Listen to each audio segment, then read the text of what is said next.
ICMR की बात करते हैं तो देखिए कोई पैराग्राफ दे करके देखो बच्चों, मैं आपको पढ़ाते हुए यहाँ पर एक काम और करता रहता हूं कि मैं आपको ये भी बताता रहता हूं कि एग्जाम में क्वेश्चंस किस तरह से फ्रेम हो सकते हैं।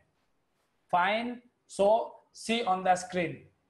आईसीएमआर से सबसे बेसिक क्वेश्चन तो हो सकता है इसका full form, Indian Council of Medical Research के एक पैराग्राफ दे करके वहां पे इसके फुल फॉर्म वाला क्वेश्चन निकाल लिया।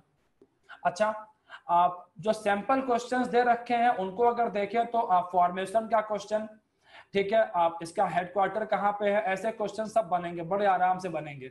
ICMR is very very important institution right now. ध्यान रखना, आज के 3-4 साल पहले आईसीएमआर को सिर्फ सिविल सर्विसेज के लोग पढ़ते थे। Those who were preparing for civil services वो आईसीएमआर को पढ़ते थे, एनडीएमए 2005 को पढ़ते थे, वो लोग पढ़ते थे एपिडेमिक डिजीज एक्ट को, वो पढ़ते थे एनसीडीसी को मेंस के लिए। लेकिन आज आईसीएमआर, एनसीडीसी ये बॉडीज ऐसे हो चुके हैं कि बच्चे बच्चे की जबान पर है। दिन में कम से कम अगर आप जो है न्यूज देख रहे हैं टीवी चैनल्स पर भी, तब भी आप आईसीएमआर का नाम 3-4 बार तो सुन ही लेते हैं। देखिए जरा स्क्रीन पर, आईसीएमआर का निर्माण हुआ 1911 में। तब इसका नाम था IRFA, Indian research fund association. यह था इसका full form, research fund association करके। अच्छा, निर्माण हुआ 1911 में, IRFA नाम था, लेकिन 1949 में आफ्टर द इंडिपेंडेंस इसका नाम चेंज कर दिया गया, नाम रखा गया आईसीएमआर। हेड ऑफिस कहां पर है? इंडिया के नई दिल्ली के अंदर में है। और इसके सेक्रेटरी कौन है, इसके हेड कौन है? बलराम भार्गव साहब है। कल ही इनका इंटरव्यू आ रहा था, कल ही अगर आप लोग ध्यान से देखें तो हर दिन शाम को आईसीएमआर के हेड, इसके अलावा हेल्थ मिनिस्ट्री के जो सेक्रेटरी हैं और एक व्यक्ति और है, ये 3 लोग जो है डेली बुलेटिन जारी करते हैं कि आज कोरोना के अपडेट्स क्या हैं। ठीक है, चलिए, ये भार्गव साहब की एक फोटो है, बड़ी प्यारी सी फोटो है भार्गव साहब की। चलिए भाई आगे देखिए, आईसीएमआर करती क्या है, ध्यान रखिएगा, क्योंकि अभी मैं आपको पढ़ाऊंगा एनसीडीसी के बारे में, तो आप कंफ्यूज हो सकते हैं फिर एनसीडीसी आईसीएमआर में। तो पहले आप देख लीजिए आईसीएमआर का काम क्या है। Coordination and promotion of biomedical research. अगर भारत के अंदर में कोरोना वायरस की वैक्सीन के ऊपर जो काम चल रहा है, अगर हम उसकी बात करें तो वैक्सीन को ढूंढने की तरफ जो बॉडी, एपेक्स बॉडी है, वो बॉडी कौन सी है? वो आईसीएमआर है। ठीक है भाई, अच्छा, ये तो काम हो गया रिसर्च वाला आईसीएमआर के पास में। आगे चलते हैं। अब अगली संस्था है national centre for disease control, very important body, एक अगली इंपॉर्टेंट संस्था। ये कब बनी? 1909 में बनी। आईसीएमआर कब बनी थी? अभी मैंने बताया था 1911 में। स्क्रीन पर देख लेना, 1911 में आईसीएमआर है। और एनसीडीसी जो है ये कब बना? 1909 में बना। अच्छा भाई, इसका नाम चेंज किया गया 1963 में। शुरुआत में इसका नाम था सेंट्रल मलेरिया ब्यूरो। अब जरा ध्यान दीजिएगा आप लोग, जो एनसीडीसी है, एनसीडीसी का काम है फील्ड वर्क। इसका काम एक्चुअली है क्या? इसका एक्चुअली काम है फील्ड वर्क देखना, मतलब कि कौन से एरिया में कौन सी डिजीज दिख रही है, उस डिजीज के सिम्टम्स क्या है, फैल कैसे रही है, आ रही बात समझ में? तो इन सब चीजों के बारे में जानकारियां इकट्ठा करने का जो काम है वो कौन करता है? वो एनसीडीसी करता है। और फिर इन्हीं जानकारियों के आधार पर रिसर्च को आगे बढ़ाने का जो काम है वो कौन करता है? आईसीएमआर करता है। तो अगर आप इन दोनों संस्थाओं के फंक्शंस को समझ गए हैं, अगर आप इनके फंक्शंस को समझ गए हैं, तो चीजें बहुत आसान हो जाएंगी आपके लिए। और अगर आप फंक्शंस को नहीं समझ पाए हैं तो आखिर तक आप यही सोचते रहेंगे कि यार एनसीडीसी आईसीएमआर में अंतर क्या है। मेरे हिसाब से आप लोगों को आईसीएमआर एनसीडीसी का डिफरेंस समझ में आ गया होगा। फटाफट रिप्लाई करो कमेंट सेक्शन में, मैं आगे चल रहा हूं।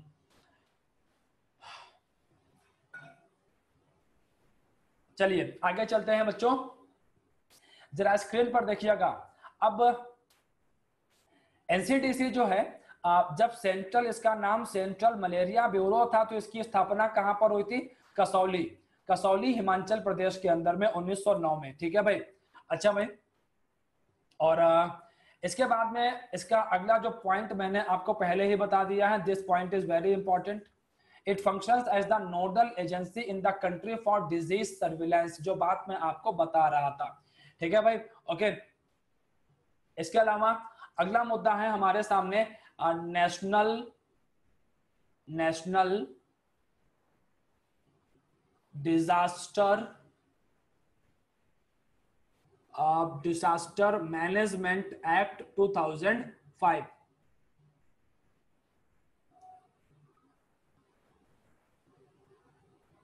ठीक है, national disaster management act 2005।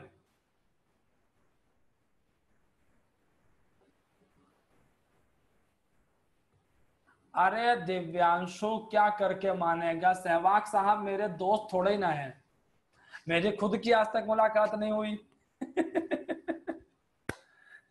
Okay, और क्रिकेट का कोर्स ऑनलाइन तो हो नहीं सकता बेटा, वो तो भाई सहवाग साहब की एकेडमी है नजफगढ़ के अंदर में, उनकी एकेडमी में एडमिशन लीजिए। हाँ, नजफगढ़ के अंदर मेरे कई सारे दोस्त रहते हैं, वहां पर अप्रोच लगाई जा सकती है। ठीक है, चलिए भाई आगे चलते हैं।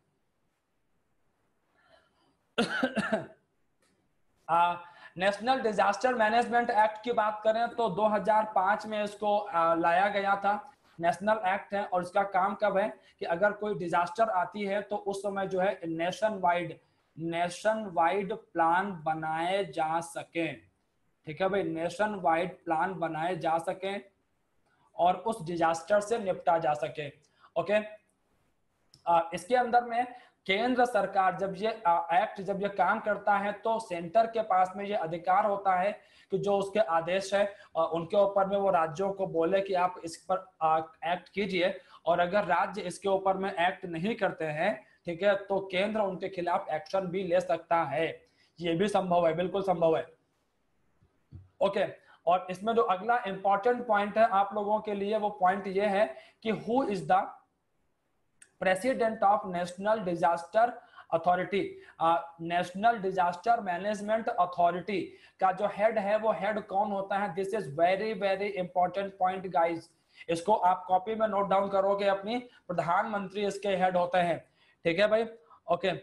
इसके बाद में जो अगला मुद्दा है वो ये मुद्दा है कि आप इसमें जो है राज्य सरकार के अधिकारी, प्राइवेट कंपनियों के अधिकारी आप पर भी जो है कार्यवाही की जा सकती है। जैसे कि मैं आपको बताऊं कि आप नोएडा का एक बड़ा इंटरेस्टिंग मामला है। नोएडा के इस समय डीएम है सुभाष कोई एलवाई करके हैं, सुभाष एलवाई ऐसे कुछ नाम है उनका। बैडमिंटन के बड़े अच्छे खिलाड़ी हैं एलवाई साहब, हैंडीकैप्ड है। तो आप इसके पहले जो नोएडा के डीएम थे मिस्टर कोई बीएन सिंह करके ऐसे कुछ थे उनका नाम था, तो वो बोले कि मैं काम ही नहीं कर पाऊंगा, मुझे छुट्टी चाहिए। तो उनको आदित्यनाथ ने सस्पेंड कर दिया, तुम घर बैठो, तुमसे काम नहीं होगा। अच्छा भाई, सुहास अलवाई को लाए 2007 बैच के, बिल्कुल सही है, 2007 बैच के आईएएस ऑफिसर हैं सुभाष अलवाई साहब। अब नोएडा में मुद्दा यह था कि एक कंपनी थी नोएडा के अंदर में, वहां पर कई सारे केसेस उस कंपनी से जुड़े हुए ही आ रहे थे कोरोना के। तो मुद्दा यह उभर के आ रहा था कि उस कंपनी, उस फैक्ट्री के ऊपर में कार्यवाही क्यों नहीं की जा रही है भाई। और जैसे ही एलवाई साहब आए डीएम बन करके, सबसे पहला काम था उस कंपनी पे कार्यवाही करना।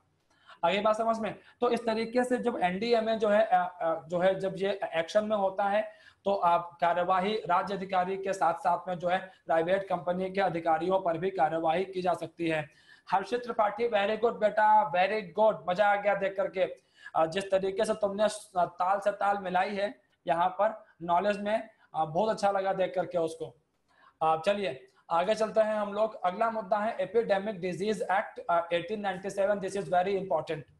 एपिडेमिक डिजीज एक्ट बहुत इंपॉर्टेंट है हम लोगों के लिए। इसको अंग्रेजों ने बनाया था वैसे तो, और अंग्रेजों ने क्यों बनाया था? प्लेग महामारी जो फैल रही थी उस समय बॉम्बे शहर के अंदर में, इस महामारी से निपटने के लिए लाया गया था एपिडेमिक डिजीज एक्ट को। ठीक है भाई, अच्छा।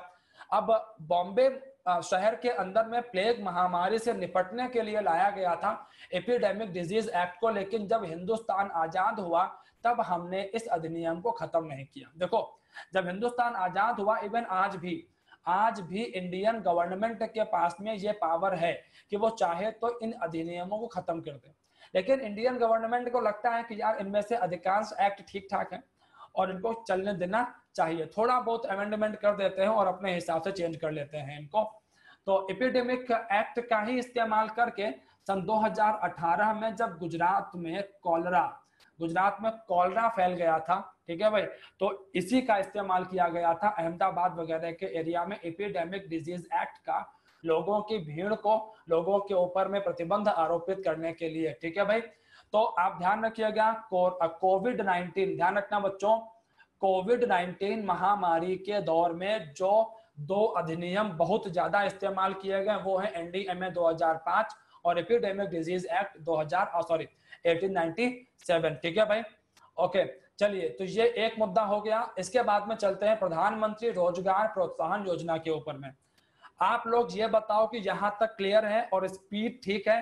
करंट अफेयर्स में थोड़ा सा स्पीड रहती है क्योंकि मुद्दे छोटे छोटे होते हैं तो उनको बड़ा आराम से डील नहीं कर सकते हम लोग और डेटा बहुत ज्यादा होता है। फटाफट बताओ जहां तक कंफर्टेबल हो और स्पीड के बारे में जरा बताइए, स्पीड ठीक है या घटाऊं या बढ़ाऊं?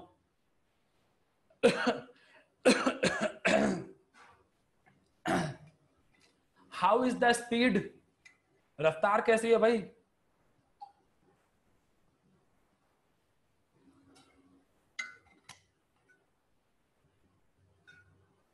नहीं, उस दिन बताया नहीं था मेरे हिसाब से, सिर्फ हेडिंग आई थी।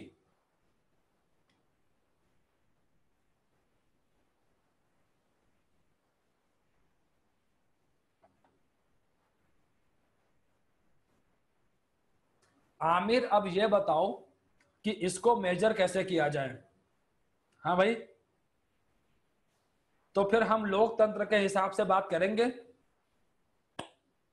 और लोकतंत्र यह कहता है,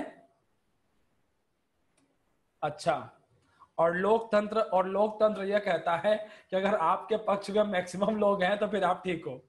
और यहां पर वोटिंग देख करके मुझे यह समझ में आ रहा है कि ऑल इज वेल, सब बढ़िया चल रहा है, स्मूथ है चीजें, ठीक है।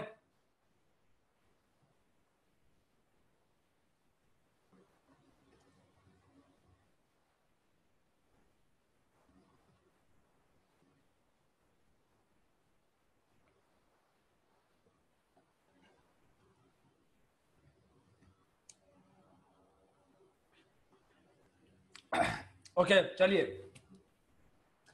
प्रधानमंत्री रोजगार प्रोत्साहन योजना, हाँ बिल्कुल जरूरी है भाई, मैं तो लगातार बोलता रहता हूं, ठीक है। तो मेरे लिए तो पानी बहुत जरूरी हो जाता है और ऊर्जा का स्तर बना रहे, क्योंकि अगर मैं जोश से भरपूर होऊंगा तभी आप भी यहाँ पे बढ़िया से पढ़ेंगे। नहीं तो 2 बजे वाली क्लास तो ऐसी होती है कि थोड़े से तुम सोए, लंच करने के बाद थोड़ा मैं सोया, इसीलिए मैंने तो आज लंच भी नहीं किया कि लंच करेंगे बाद में क्लास के, ताकि क्लास के दौरान थोड़ा सा भी लेथार्जिक फील ना हो, ठीक है भाई। चलिए भाई, कर्म ही पूजा है, ठीक है भाई। ओके चलिए आगे चलते हैं। प्रधानमंत्री रोजगार प्रोत्साहन योजना, और ये योजना क्या कहती है? देखिए, करीब 1 करोड़ नए लोगों ने प्रधानमंत्री रोजगार प्रोत्साहन योजना को ज्वाइन किया अगस्त 2016 से मार्च 2019 के बीच में। सबसे ज्यादा लोग कहां से आए? महाराष्ट्र, तमिलनाडु, कर्नाटक, गुजरात और हरियाणा से। है क्या चीज रोजगार प्रोत्साहन योजना? है क्या चीज? मैं आपको सबसे पहले कॉन्सेप्ट समझाता हूं ईपीएफओ का, और फिर आपको तुरंत यह बात समझ में आ जाएगी कि रोजगार प्रोत्साहन योजना किस तरीके से भारत के अंदर में एम्प्लॉयमेंट को बढ़ाने में हेल्पफुल है। जरा स्क्रीन पर देखिए और समझिए। देखिए, बात ऐसी है कि जो ऐसी कंपनियां होती हैं जो प्राइवेट लिमिटेड होती हैं, वो अपने रजिस्टर्ड एम्प्लॉयज जो होते हैं उनके लिए जो है प्रोविडेंट फंड के अंदर में कुछ रुपए डालती हैं। अच्छा भाई, तो अभी यहां पर है क्या चीज? कि जो एम्प्लॉय है कुछ कंट्रीब्यूशन उसकी तरफ से होता है, कुछ कंट्रीब्यूशन कंपनी की तरफ से होता है। तो सरकार ने इन कंपनियों को ये कहा है कि जो कंपनियां पैसा डालती हैं उसमें गवर्नमेंट उनकी हेल्प करेगी। मतलब कि जो कंपनियां हैं वो एम्प्लॉयज के अकाउंट में, ईपीएफओ के खाते में जो रुपए डालती हैं प्रोविडेंट फंड के लिए, भविष्य की बचत के लिए, एम्प्लॉयज के लिए, उस पैसे में सरकार उनकी हेल्प करेगी। और सरकार हेल्प करेगी किसको? सरकार हेल्प करेगी small and medium enterprise and micro businesses को। ठीक है, मतलब कि माइक्रो, स्मॉल और मीडियम एमएसएमईज को सरकार हेल्प करेगी यहां पर। ठीक है भाई, इससे होगा क्या कि जो कंपनियां हैं, माइक्रो, स्मॉल और मीडियम इंटरप्राइज जो हैं, वो ज्यादा से ज्यादा एम्प्लॉयज को हायर करेंगे, क्योंकि इन एम्प्लॉयज के जो ईपीएफओ के जो खाते हैं उसमें जो पैसे डाले जाते हैं उसमें सरकार इन कंपनियों को राहत दे रही है, सरकार इनकी हेल्प कर रही है। आगे बात समझ में? तो ये मुद्दा है यहाँ पे कनेक्टेड। तो ध्यान रखिएगा, प्रधानमंत्री रोजगार प्रोत्साहन योजना का मतलब क्या है कि एमएसएमईज को जो है ईपीएफओ के अंदर में हेल्प करके एम्प्लॉयमेंट को जनरेट करने का काम किया जाए, एम्प्लॉयमेंट को बढ़ाया जाए। ठीक है भाई, ईपीएफओ का फुल फॉर्म ठीक से करिएगा आप लोग। और जरा यहां पर देखिएगा, under the scheme government is paying full employers contribution of 12%। ठीक है भाई, मैं तो कुछ की ही बात कर रहा था। सरकार जो है पूरा का पूरा 12% पे कर रही है। मतलब कि आप ऐसे लगा लो, सिंपल समझो कि एक एम्प्लॉय की सैलरी है कितनी? 100 रुपए। एम्प्लॉय की सैलरी है 100 रुपए, और 100 रुपए का 12 रुपए जो है ये एम्प्लॉय अपने ईपीएफओ के अंदर में डालता है। ठीक है भाई, तो अगर 12 रुपए ये एम्प्लॉय डाल रहा है तो 12 रुपए ही इसके खाते में कौन डालेगा? इसका मालिक भी डालेगा। तो ऐसे में होता यह था कि जो बड़ी बड़ी कंपनियां हैं ये क्या करती थी कि ज्यादा लोगों को नौकरियों पर रखती नहीं थी, रखती थी तो उनको जो है पेरोल पे नहीं रखती थी। तो अब यहाँ पे सरकार ने क्या कर दिया कि भाई तुम पेरोल पे रखो, और जो 12% तुम्हारी जेब से जा रहा है वो तुम मत देना, वो हम दे देंगे। आगे बात समझ में? स्कीम समझ में आ गई होगी आप लोगों को। और ये स्कीम किन लोगों पर लागू होगी? ये लागू होगी उन पर जिनकी सैलरी है 15,000 तक, और जिनकी सैलरी 15,000 से ज्यादा है उन पर यह स्कीम लागू नहीं होगी। ऐसे एम्प्लॉयज पर यह स्कीम बिल्कुल भी लागू नहीं होने जा रही है। यहां तक बताओ, कोई डाउट? पहले ये बताओ फटाफट, जल्दी जल्दी बताओ, मैं आगे चलूं फिर।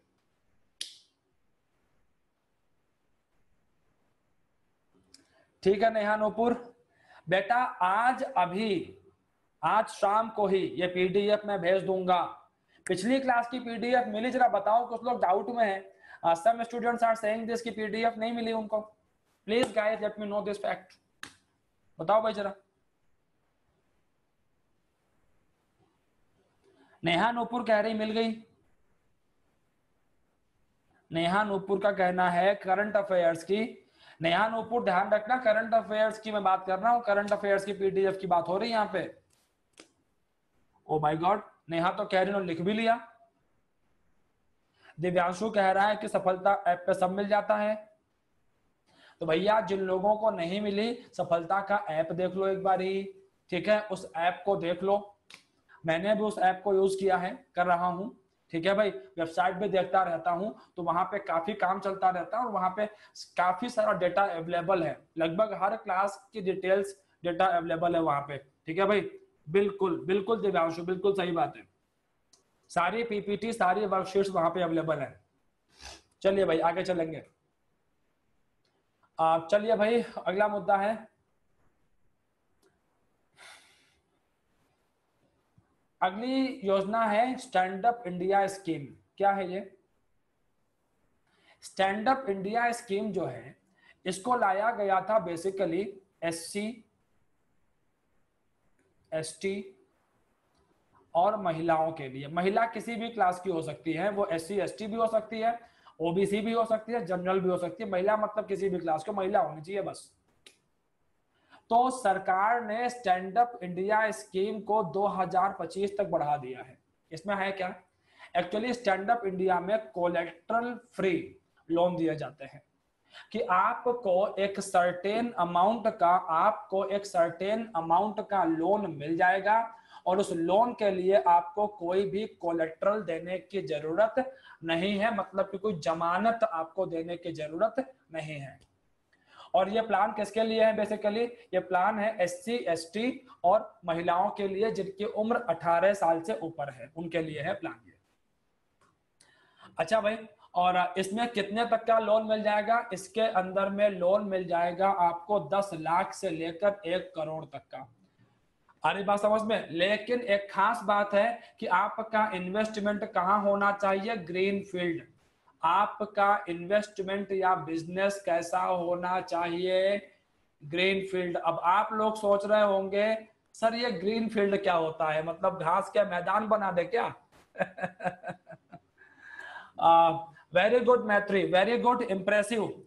ठीक है मैत्री, तुम्हारी परफॉर्मेंस बहुत इम्प्रेसिव है एंड मैं बिल्कुल उम्मीद करूंगा कि तुम क्लैट का एग्जाम निकाल के बताओ हम लोगों को कि हमारा एग्जाम क्लियर हुआ है। ठीक है भाई, आप तो दो तरह के जो इन्वेस्टमेंट होते हैं, एक तो होता है ग्रीन फील्ड, एक होता है ब्राउन फील्ड। ग्रीन फील्ड का मतलब होता है न्यू इन्वेस्टमेंट, ठीक है, और ब्राउन फील्ड का मतलब है कि एक ऑन गोइंग प्रोजेक्ट है, पुराना प्रोजेक्ट है और उसके अंदर आप पैसे इन्वेस्ट कर रहे हो, उसे हम लोग कहते हैं ब्राउन फील्ड इन्वेस्टमेंट। ठीक है भाई, तो दो तरह की चीजें हैं, green field and brown field. ध्यान रखिएगा, मैंने आपको बताया है ग्रीन फील्ड के बारे में, तो ग्रीन फील्ड क्या है? यह है बिल्कुल नया वेंचर। और ब्राउन फील्ड क्या होता है? यहीं पर मैं लिख देता हूं और इसको आप लोग अपने नोट्स में ऐड करोगे। आ रही बात समझ में? ब्राउन फील्ड का मतलब है ओल्ड इन्वेस्टमेंट, ओल्ड प्रोजेक्ट। ठीक है भाई। अच्छा भाई, रुपे डेबिट कार्ड की फैसिलिटी भी यहाँ पे दी गई है इन लोगों को। और इसके बाद में अगला मुद्दा है RCEP का। नेक्स्ट मुद्दा है RCEP का। क्या मुद्दा है भाई RCEP का? RCEP जो है, अब सबसे पहले तो फुल फॉर्म पकड़ो इसका, और ये बहुत चर्चा में है क्योंकि चीन लगातार इंडिया पर प्रेशर डाल रहा है कि RCEP में आ जाओ, और भारत कह रहा है ना हम नहीं आएंगे RCEP के अंदर में। इंडिया समझ रहा है ना हालात क्या है। एक बात ध्यान रखना, under the leadership of Narendra Modi, India की जो फॉरेन पॉलिसी है वो काफी एग्रेसिव हुई है पिछले कई सालों में। अच्छा भी है, क्योंकि अगर आपको वर्ल्ड सिनेरियो के अंदर में अपनी एक जगह ढूंढनी है तो आपको थोड़ा सा एग्रेसिव तो होना पड़ेगा। लेकिन हमारी वर्तमान सरकार बस ये नहीं समझ पा रही है, वर्तमान सरकार को ये नहीं समझ आ रहा है कि इंटरनल अफेयर्स बिगड़ते जा रहे हैं लगातार, और दुनिया के बड़े बड़े देश हमारे आंतरिक मामलों को लेकर के यूनाइटेड नेशंस के अंदर में हमसे सवाल पूछ रहे हैं। अगर आपने ध्यान दिया हो तो CAA, इसके अलावा NRC, इसको लेकर के यूनाइटेड नेशंस और USA दोनों ने इंडिया से कई जगहों पर क्वेश्चनिंग किया है। और एक बात ध्यान रखिएगा, अगर इंडिया को यूनाइटेड नेशंस की सिक्योरिटी काउंसिल के अंदर परमानेंट सीट चाहिए तो ये NRC और CAA जैसे विवाद बचना होगा इनसे। अगर आप नहीं बचोगे तो ये बात दिमाग में डाल लीजिए कि यूनाइटेड नेशंस के सिक्योरिटी काउंसिल की परमानेंट सीट तो आप भूल ही जाओ, वो नहीं मिलने वाली आपको। आई बात समझ में? ओके चलिए, ये सब चीजें हैं जो कि इंटरनेशनल पॉलिटिक्स के अंदर में मैटर करती हैं। ठीक है, चलिए स्क्रीन पर देखिए चीज क्या है। एक्चुअली 10 देशों का एक समूह है जिसे हम लोग कहते हैं आसियान। एक ग्रुप है, जरा मैं देखूं जरा अगर आसियान के बारे में मैप है तो हमारे पास, बिल्कुल मैप है हमारे पास और मामला जम गया। जरा स्क्रीन पर देखिए, हाँ बिल्कुल जयंत 10 ही परमानेंट है। स्क्रीन पर देखिए गाइस, आप RCEP के अंदर में आसियान के 10 देश है, इसके अंदर में association of south east Asian Nations, ये मैप है पूरा, ये पूरा रेड चार्ट है। ठीक है भाई। अच्छा, तो अभी यहां पर है क्या चीज, आसियान के 10 देश और 6 देश, और 6 देश कौन कौन से हो जाएंगे? जापान हो जाएगा, इसके अंदर में चीन हो जाएगा, न्यूजीलैंड हो जाएगा, ऑस्ट्रेलिया हो जाएगा, इंडिया हो जाएगा, ठीक है, ये सबको, साउथ कोरिया हो जाएगा, इन सबको जोड़ करके 6। तो ये मिल करके एक क्षेत्र बनाना चाहते हैं जिसे कहते हैं आरसीईपी। और आरसीईपी क्या होगा कि आरसीईपी में जो देश शामिल होंगे वो जब व्यापार करेंगे तो उस व्यापार के ऊपर में टैक्स वगैरह कम लगाया जाएगा। अब इंडिया की सबसे बड़ी टेंशन ये है, हमारी सबसे बड़ी टेंशन पता क्या है? हमारी सबसे बड़ी टेंशन है हमारा डेयरी इंडस्ट्री। जी हाँ, डेयरी इंडस्ट्री, क्योंकि जो आसियान के 10 देश हैं वहां पे डेयरी इंडस्ट्री बहुत स्ट्रांग है वहां का। इसके अलावा आसियान कंट्रीज के अंदर में मैन्युफैक्चरिंग भी काफी अच्छा है, बड़ा शानदार है। और हमारे यहाँ पर बड़ी दिक्कत वाली बात यह है कि दुनिया के सबसे ज्यादा पशु, दुनिया के सबसे ज्यादा मवेशी भारत में रहते हैं, लेकिन डेयरी इंडस्ट्री में न्यूजीलैंड जैसा छोटा देश भी हमारी बैंड बजा के रखता है। मैं कुछ एग्जांपल देता हूं, प्रैक्टिकल एग्जांपल देता हूं। देखो, प्रैक्टिकल एग्जांपल मेरे पास ज्यादा इसलिए होते हैं क्योंकि मैं अपने इर्द गिर्द चीजों को उसी हिसाब से ऑब्जर्व करता रहता हूं, ठीक है। तो अभी करीब ये दिवाली 2019 की दिवाली की बात है, मैं गांव में था और गांव के अंदर में मैं देख रहा था कि ढेर सारे जो लोग हैं जो कि दूध का ही बिजनेस करते हैं, वो दूध निकालते हैं और दूध बेचते हैं। और वो उनकी समस्याएं थी कि यार पैसा नहीं मिलता हमको इतना। और मैंने उनको बताया कि हम लोग जब दिल्ली वगैरह में वहां पे हम दूध ले रहे होते हैं तो हमें दूध महंगा मिलता है वहां पे, ठीक है। तो उन्होंने बोला कि हमें तो यहाँ पे मुश्किल से 12-15 रुपए लीटर ये हमें पे करते हैं और आगे वो बेचते हैं जाकर के 28 रुपए लीटर में, 30 रुपए लीटर में, 36-40 रुपए लीटर तक दूध बेचते हैं।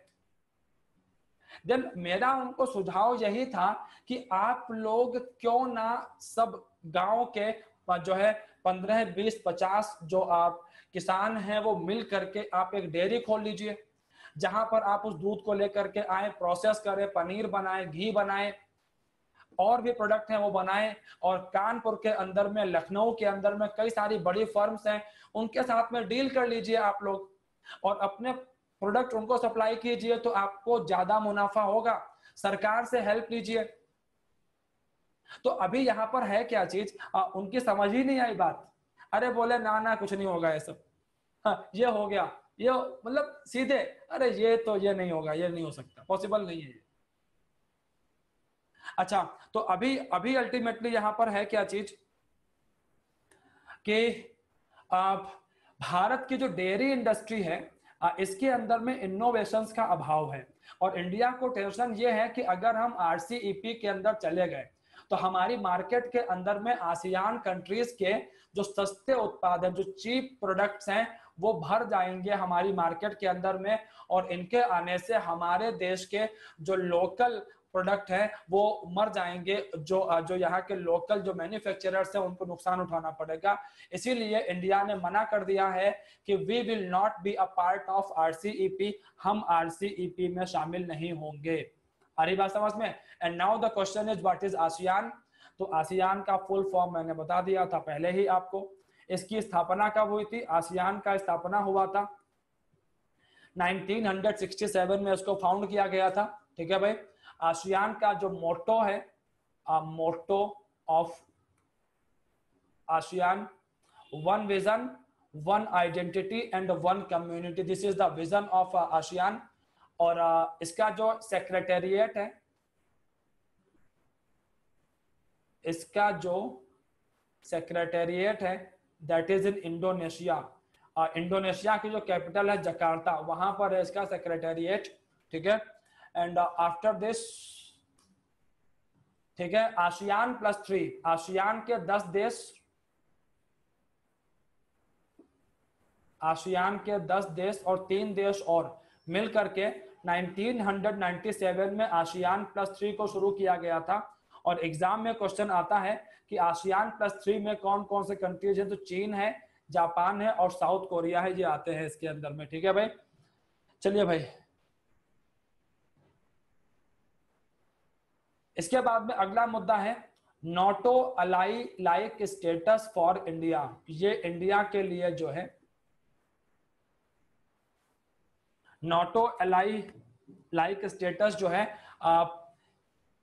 मिला है, ये स्टेटस मिला है इंडिया को, दिया गया है ये स्टेटस। अब इंडिया को इससे क्या फायदे हैं, जरा इन मुद्दों को देखते हैं। देखिए मैं थोड़ा सा बैकग्राउंड बता दूं आपको पहले तो। चूंकि पैसिफिक ओशन के अंदर में, पैसिफिक ओशन के अंदर में और इसके अलावा इंडियन ओशन के अंदर में, कहां पर, इंडियन ओशन के अंदर में चीन की पावर लगातार बढ़ रही है। और चीन की पावर बढ़ने की वजह से यहाँ पर जो कंट्रीज हैं लाइक साउथ कोरिया हो गया, लाइक जापान हो गया, ठीक है, ऑस्ट्रेलिया हो गया, ये परेशान है। अच्छा, अमेरिका को भी तो चीन आंखें दिखाता ही रहता है। तो ऐसे में अमेरिका को इस एरिया के अंदर में एक सहयोगी चाहिए, एक साथी चाहिए जो उसकी हेल्प कर सके अच्छे से, ठीक है भाई। अच्छा, अब इसके लिए क्या किया जाए, वो साथी, वो सहयोगी कौन हो सकता है, ठीक है भाई, वो साथी, वो सहयोगी कौन बन सकता है इसका। तो अमेरिका ने इंडिया के साथ में डील्स को बढ़ावा देना शुरू किया और इंडिया को ये ऑफर किया गया कि आप नाटो में शामिल हो जाइए। लेकिन इंडिया ने नाटो में शामिल होने से मना कर दिया कि हम नाटो में शामिल, नेटो के अंदर में हम नहीं आने वाले। नेटो का फुल फॉर्म क्या होता है, North Atlantic Treaty Organization, this is the full form of NATO. और नेटो का फॉर्मेशन हुआ 1949 में, ठीक है। कोल्ड वॉर के टाइम पर रूस के खतरे को देखते हुए अमेरिका और यूरोपियन कंट्रीज ने सामूहिक सुरक्षा के लिए, कलेक्टिव प्रोटेक्शन के लिए नेटो की स्थापना की थी, ठीक है भाई। अच्छा भाई,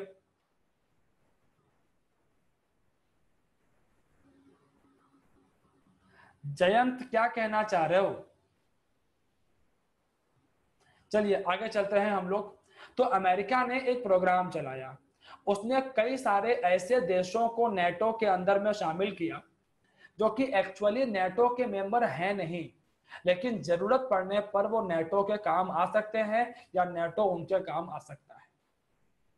और ऐसे में अमेरिका ने साउथ कोरिया, इंडिया, ऑस्ट्रेलिया, ठीक है, आप इन सब देशों को नेटो अलाई लाइक स्टेटस देना शुरू किया। और इसीलिए इंडिया ने अमेरिका के साथ में एक समझौता किया है, लेमोवा। लेमोवा का फुल फॉर्म बहुत इंपॉर्टेंट है आप लोगों के लिए।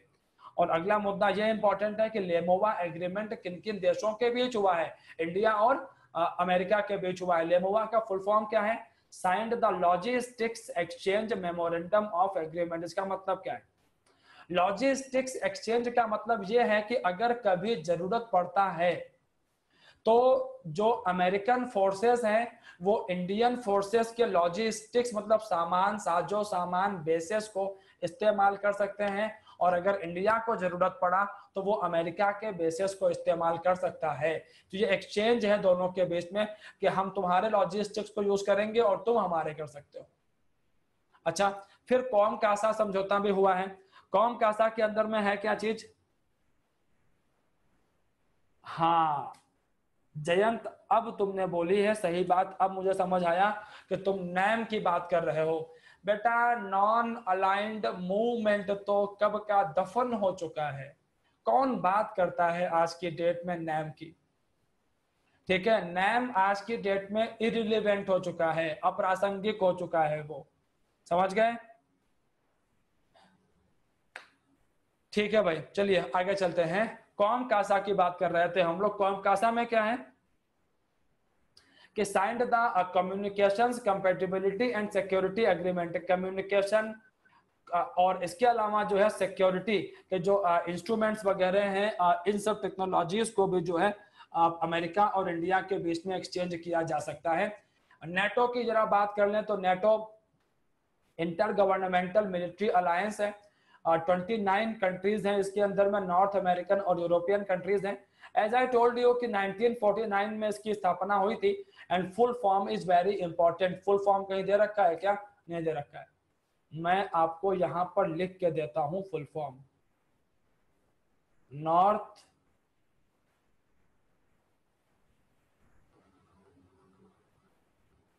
अटलांटिक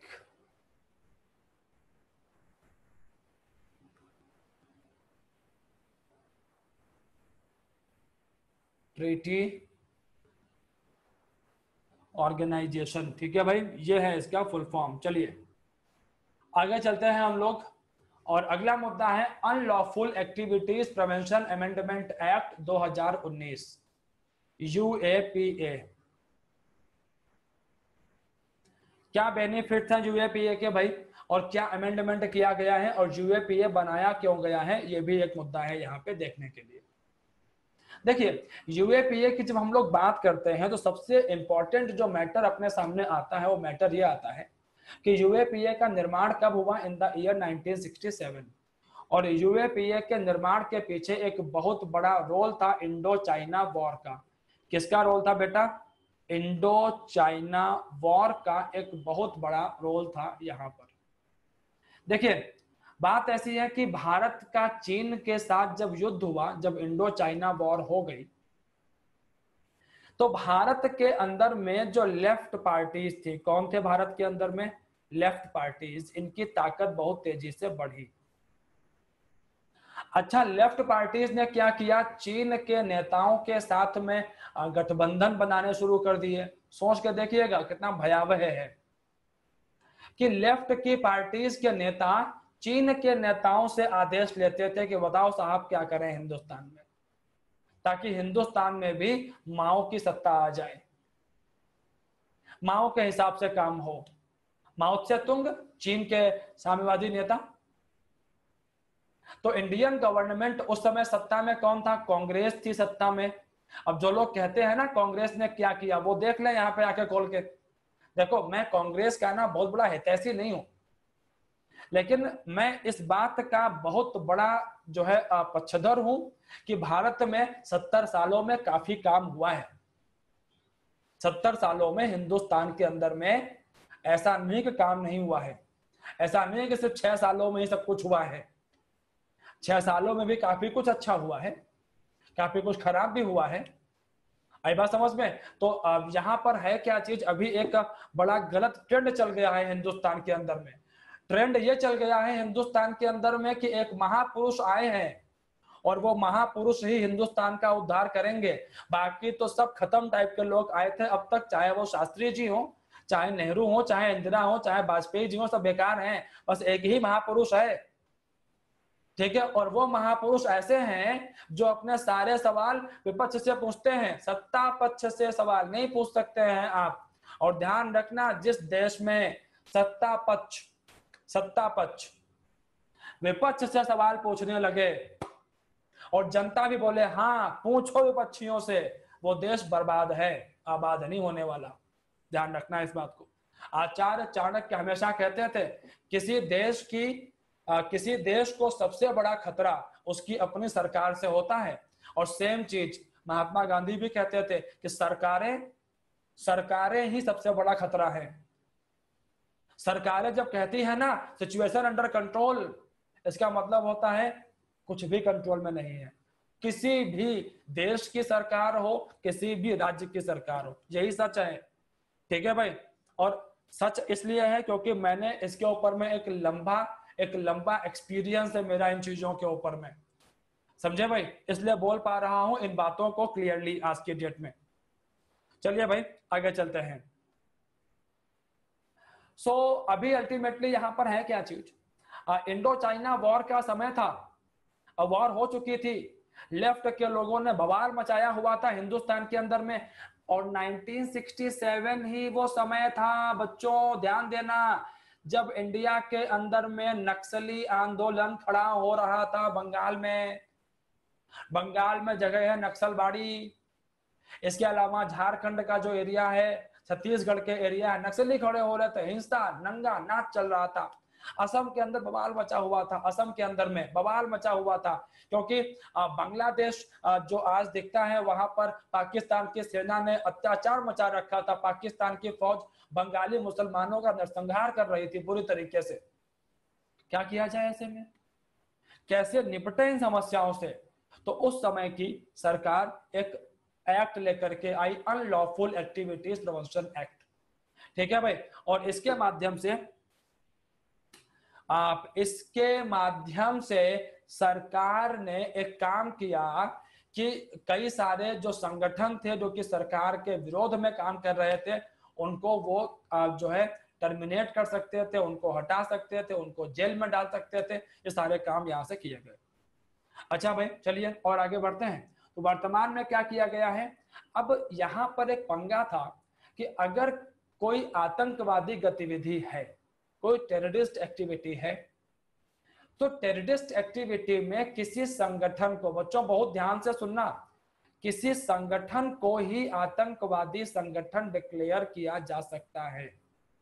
किसी संगठन को ही आतंकवादी डिक्लेयर कर सकते हैं, किसी व्यक्ति को आतंकवादी डिक्लेयर नहीं किया जा सकता है। ये कॉन्सेप्ट ही नहीं था भारत के अंदर में कि कोई व्यक्ति भी आतंकवादी घटना को अंजाम दे सकता है। लेकिन आज के हालात देखिए, दुनिया के अंदर में वुल्फ अटैक्स बढ़े हैं। वुल्फ अटैक मतलब कि कुछ ऐसे लोग जो स्लीपर सेल टाइप से होते हैं और वो कहीं पर भी एकदम से ट्रक लिया, ठोक दिया लोगों को, बंदूक ली, उड़ा दिया लोगों को। इनका संबंध जनरली किसी आतंकवादी संगठन से नहीं होता है। तो इन वुल्फ अटैक को रोकने के लिए सरकार ने एक कदम उठाया है कि अब वो किसी भी व्यक्ति की गतिविधि को आतंकवादी गतिविधि डिक्लेयर कर सकती है और इससे सरकार की पावर बढ़ेगी। लेकिन बात वही है कि जब आपके पास असीम सत्ता आती है तो उस पावर का इस्तेमाल भी ठीक से होना चाहिए। With great power comes great responsibility. You must know this thing. Okay? चलिए आगे चलते हैं। इसके बाद में approval of scissor of property. तो एनआईए के जो इन्वेस्टिगेटिंग ऑफिसर हैं वो अपने डायरेक्टर जनरल की परमिशन से ही किसी ऐसे व्यक्ति की जो संदिग्ध है आतंकवादी गतिविधियों के अंदर में उसकी संपत्ति को सीज कर सकता है। ये एक अच्छा कदम है। इसके अलावा एनआईए की पावर्स को बढ़ाया गया है और इसकी वजह से जो विपक्षी सरकारें हैं वो विरोध कर रही हैं कि एनआईए अब राज्यों के अंदर में मनमाने तरीके से काम करेगा। लेकिन एक बात मैं आपको बता दूं, हमारे राज्य भी तो चमत्कारी हैं। ममता बनर्जी को देख लीजिए ना, अगर एक समझदार बंदा ममता बनर्जी का समर्थन कर दे तो ममता बनर्जी का समर्थन केवल वही करेंगे जो उनके अंधभक्त हैं। ममता बनर्जी के काम करने के स्टाइल को आप कहीं से भी डेमोक्रेटिक नहीं कह सकते। उनके लिए तो एक टर्म इस्तेमाल किया जाता है, मोदी इन सारी। ठीक है, एक कार्टून बनाया था किसी ने पीछे इंडियन एक्सप्रेस के अंदर में कि मोदी इन sari is equal to Mamata Banerjee, कि तानाशाही तो दोनों तरफ है। ओके, और हमें तानाशाही किसी रूप में नहीं चाहिए। अच्छा भाई, तो राज्य सरकारें कोऑपरेट नहीं करती हैं, सीन ऑफ क्राइम को बर्बाद कर देती हैं, तो ऐसे में ऑब्वियसली एनआईए की पावर को तो बढ़ाना पड़ेगा ना। अगर आप एनआईए की पावर को नहीं बढ़ाएंगे तो फिर बात बन ही नहीं पाएगी यहाँ तो। चलिए भाई आगे चलते हैं। इसके अलावा इसमें एक और चीज ऐड की गई है। This bill adds the international convention of suppression of acts of nuclear terrorism. जी हाँ, ये बड़ा इंटरेस्टिंग पॉइंट है। न्यूक्लियर टेररिज्म के मुद्दों को भी इसके अंदर में एड्रेस किया गया है। इसके अलावा मैं बता दूं आपको कि कई सारे और भी अधिनियम हैं जो सरकार ने बनाए थे। ठीक है, भारत के अंदर में अनलॉफुल एक्टिविटीज को रोकने के लिए इसमें एक बड़ा इंपॉर्टेंट अधिनियम है एनएसए, और एनएसए को बनाया था इंदिरा गांधी ने, जिसका सबसे ज्यादा इस्तेमाल अभी वर्तमान में कर रही है मोदी सरकार। पूछने वाला प्रश्न है ना कि एनएसए किसने बनाया था बाबूजी, जरा बताना। इंदिरा गांधी गवर्नमेंट लेकर के आई थी एनएसए को, और अफस्पा कौन लेकर के आया था? जवाहरलाल नेहरू लेकर के आए थे अफस्पा को।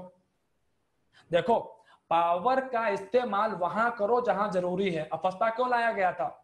क्योंकि भारत के अंदर में नॉर्थ ईस्ट का जो हमारा एरिया है, नॉर्थ ईस्ट का जो एरिया है नॉर्थ ईस्ट के एरिया में, जम्मू कश्मीर के एरिया में ऐसे लोगों की संख्या बढ़ रही थी जो कि जम्मू कश्मीर को और नॉर्थ ईस्ट को हिंदुस्तान से अलग करना चाहते थे।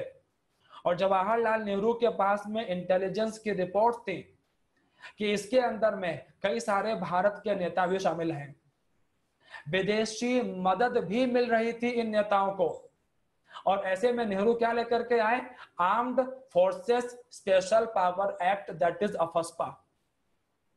अच्छा भाई, तो अभी अभी अल्टीमेटली यहां पर है क्या चीज? अफस्पा को ला करके जो है, अफस्पा को ला करके जो भारत के अंदर में जो डिविजिव पावर्स हैं उनको कंट्रोल किया गया, विभाजनकारी शक्तियों को कंट्रोल किया गया। ठीक है भाई, और अफस्पा और एनएसए आज भी काम कर रहे हैं। चलिए आगे चलते हैं। और अगला मुद्दा है, बड़ा इंपॉर्टेंट मैटर है यार, नोबेल पुरस्कार से जुड़ा हुआ मुद्दा है। लेकिन यार मुझे ये लग रहा है ना कि आज के लिए काफी है और आज की क्लास को यहीं पे रोक दिया जाए। क्या बोलते हैं आप लोग, जरा ये बताइए। चलिए ठीक है भाई, कोई बात नहीं, फिर आज के सेशन को यहीं पे एंड करते हैं और बाकी नोबेल प्राइज वगैरह जो हैं इनसे जुड़े हुए जो मैटर हैं वो हम लोग आगे देखेंगे किसी और क्लास में। ठीक है भाई, okay guys, thank you, thank you.